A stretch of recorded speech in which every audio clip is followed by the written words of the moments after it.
Ayun, nako, hiniram si Cotton. Oh, ayan ang mga tropa natin, mga subscriber natin. Di nakates, hiniram si Cotton.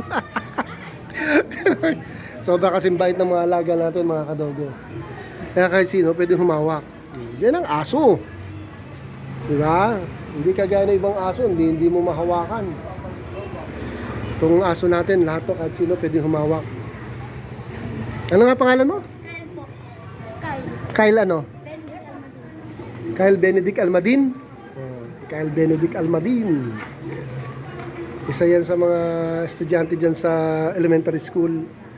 Laging daan dito para lang makita sila Cotton sa si Pickles. Stig. Pag nanganak Dalmatian ko, isa to sa bibigyan ko eh. Ay, dito ka. Dito ka, Cotton.